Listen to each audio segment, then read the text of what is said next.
دعا مومن کا اصلاح ہے، دعا کے ذریعے ہی سے بدل سکتا۔ بنی اسرائیل جس مشکل میں تھی، انہوں نے دعائیں کر کر کہتے ہیں کہ کئی سال پہلے منجی کو طلب کیا ہے۔ حضرت موسیٰ علیہ السلام پروردگار نے نجات کے لیے ان کو بھیجا، اور انہوں نے دعائیں کر کر کے اپنے اس سختی کے دنوں کو کم کروا دیا۔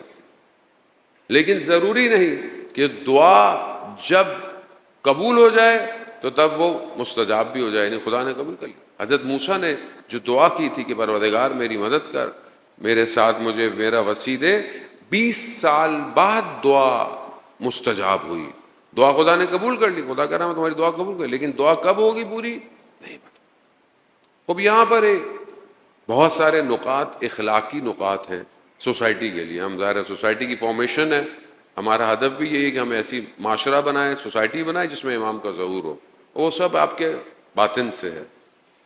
انسان جب دعا کرتا ہے تو کچھ جہت ہیں دعا کو قبول ہونے کے لیے۔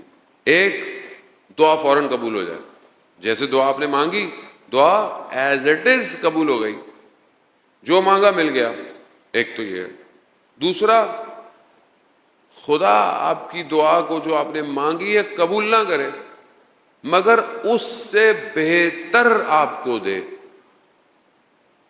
اب اس کو سمجھنے میں انسان کو ٹائم لگتا ہے۔ مثال کے طور پر ایک بچہ دعا مانگ رہا ہے، ایک مثلا طلب کر رہا ہے، یا اپنے مثلا والدین سے کہتا ہے کہ مجھے فلانی چیز چاہیے، اس کی نظر میں وہ چیز بہت بڑی ہے، لیکن والدین دیکھ رہے ہیں کہ نہیں یہ تو بیٹا چھوٹی ہے، ہم تمہیں اس سے بہتر دلا دیں گے۔ ہوتا ہے کہ ایسا ہوتا ہے؟ آپ ایک چھوٹی سی ڈنکی کو پسند کریں، ہو سکتا ہے والدین بولے نہیں بیٹا میں آپ کو بڑی گاڑی دلا دیتا ہوں۔ یعنی خدا بھی ایسی ہے، میں اپنے حساب سے جو مانگ رہا ہوں خدا اس سے بہتر مجھے عطا کرے، کیونکہ میں نہیں جانتا۔ تیسرا، خدا دنیا میں مانگی ہوئی دعاؤں کو دنیا کے اندر قبول نہ کرے، بلکہ اس کا اجر اس کو آخرت میں عطا کرے۔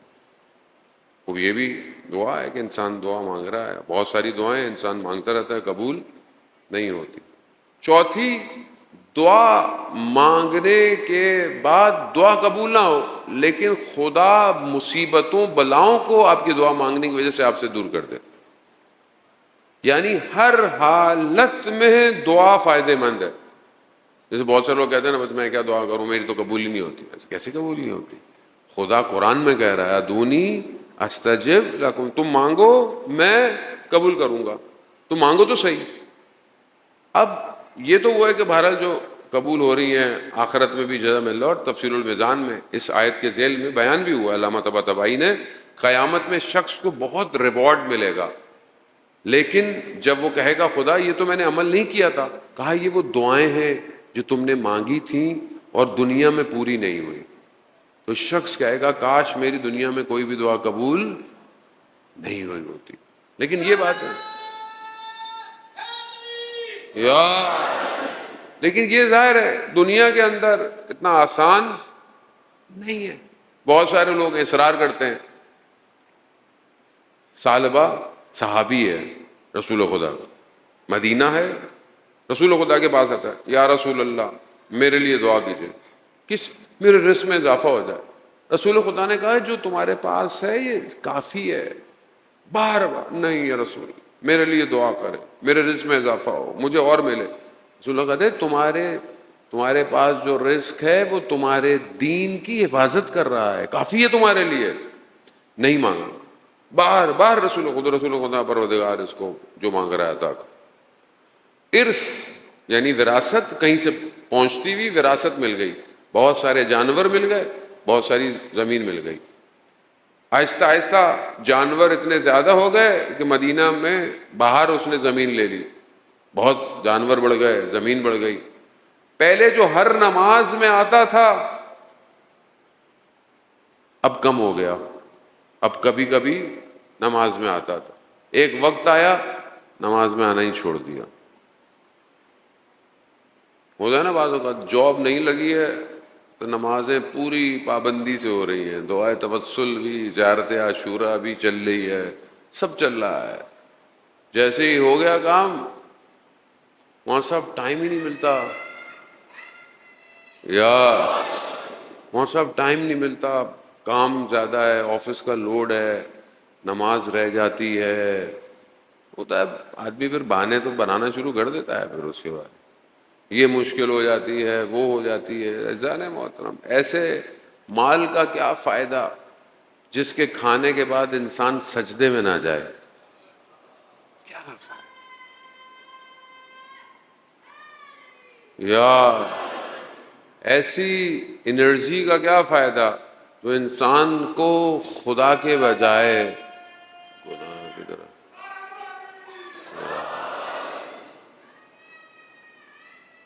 یا ویسے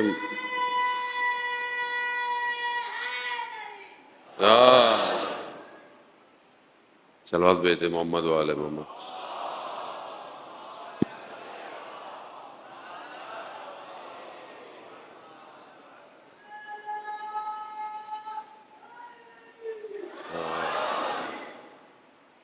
ایسی انرجی جو کھانے سے کیا ہوتا ہے، خوراک سے انرجی پروڈیوس ہوتی ہے۔ آپ جو انرجی پروڈیوس کرتے ہیں، ایسی انرجی کا کیا فائدہ کہ جو بندگی کے بجائے گناہ کی طرف لے کے جائے۔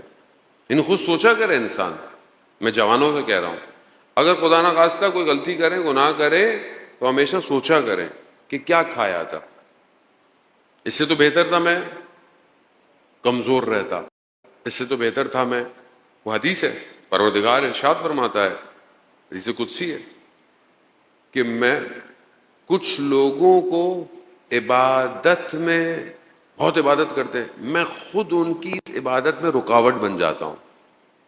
کیوں؟ خدا کہتا ہے تاکہ ان کو غرور نہ آ جائے۔ ہونا ایک آدمی کو ہوتا ہے کہ بس میں تو ہر وقت تہجد، اور میں تو ویسے خدا اچھی بات بہرحال جو، لیکن ہوتا ہے بعض اوقات انسان کے اندر آ جائے کہ بھائی ہر وقت میں تو دیکھو ہر وقت اول وقت نماز پڑھ رہا ہوں، قرآن پڑھ رہا ہوں، یہ پڑھ رہا ہوں۔ خدا کہتا ہے میں خود رکاوٹ بن جاتا ہوں تاکہ کہیں ان کو یہ غرور نہ آ جائے۔ دوسرا، خدا کہتا ہے کہ کچھ لوگ فقیر ہیں، فائنینشلی فقر ہے، میں ان کو پیسے یا ثروت نہیں دیتا۔ کیوں؟ کیونکہ اگر میں جانتا ہوں میں نے ان کو اگر ثروت دے دی تو یہ فاسد ہو جائیں گے، میں ان کو فقیر رکھتا ہوں۔ کچھ لوگ ثروت مند ہیں، پیسے والے ہیں، سب کچھ ہے، سب، میں ان کو پیسے دے کے ہی رکھتا ہوں۔ کیوں؟ کیونکہ اگر ان کو فقیر بنا دیا، میں جانتا ہوں یہ فاسد ہو جائیں گے، یہ گمراہ ہو جائیں گے۔ کچھ لوگ مریض ہیں، خدا کہتا ہے کہ میں ان کو صحت نہیں دیتا۔ کیوں؟ اگر میں نے ان کو صحت دے دی تو یہ میرے مخالف ہو جائیں گے۔ اور کچھ لوگ ایسے صحت مند ہیں کہ اگر میں نے ان کو مریض کر دیا تو یہ میرے گناہوں میں شامل ہو جائیں گے۔ پھر آگے آخر میں حدیث میں خدا فرماتا ہے کہ میں علم رکھتا ہوں، حکمت رکھتا ہوں، میں جانتا ہوں کس کو کیسے رکھنا ہے۔ رکھنا خدا بہتر جانتا ہے۔ تو صالبہ نے اتنی دولت، اتنی جائیداد، اب اتنی ہو گئی، زکوٰۃ کا وقت آیا، رسول خدا نے جو مامورین تھے، جو زکوٰۃ لینے والے تھے، ان کو بھیجا کہ بھائی اس سے زکوٰۃ لو، اتنے جانور ہیں اس کے پاس، اتنی زمین ہو گئی ہے۔ اب جب اس کے پاس زکوٰۃ لینے گئے تو کیا کہتا ہے؟ کہتا ہے میں کوئی یہودی ہوں جو جزیہ دوں؟ نہیں ہے میرے پاس۔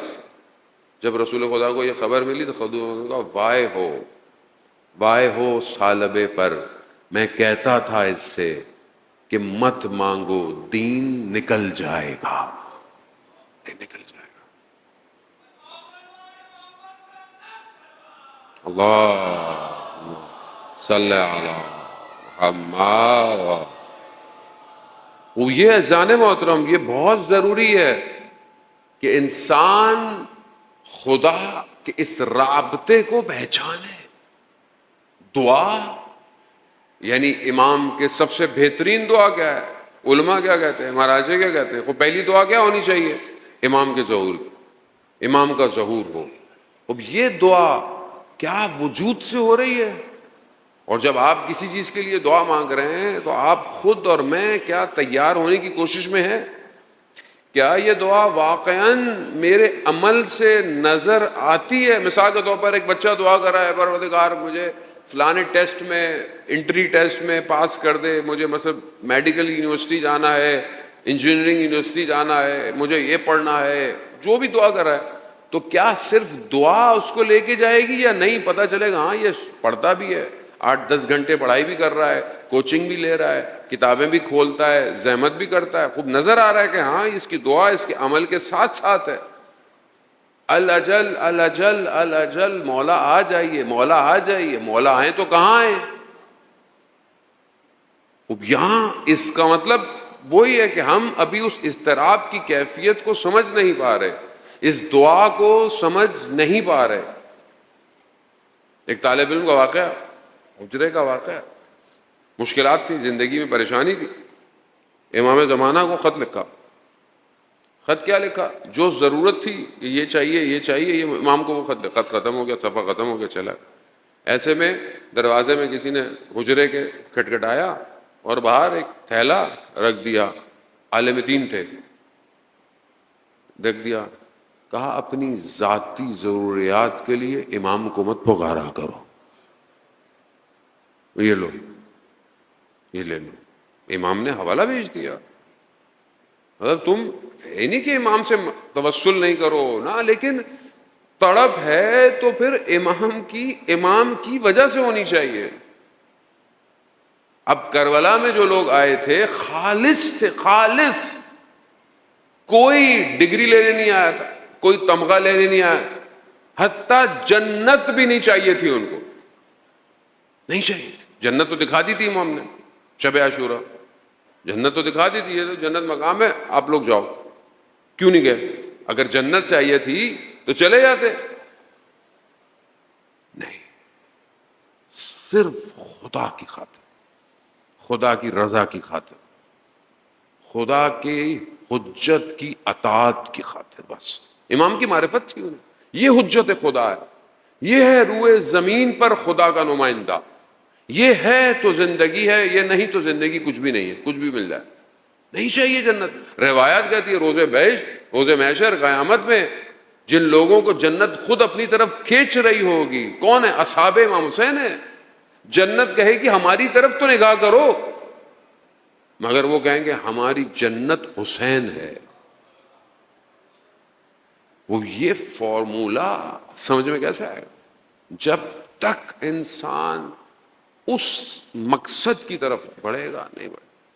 خوب اس کیفیت کو ایجاد کریں عزیزان محترم، صرف کہنے سے نہیں بڑھے۔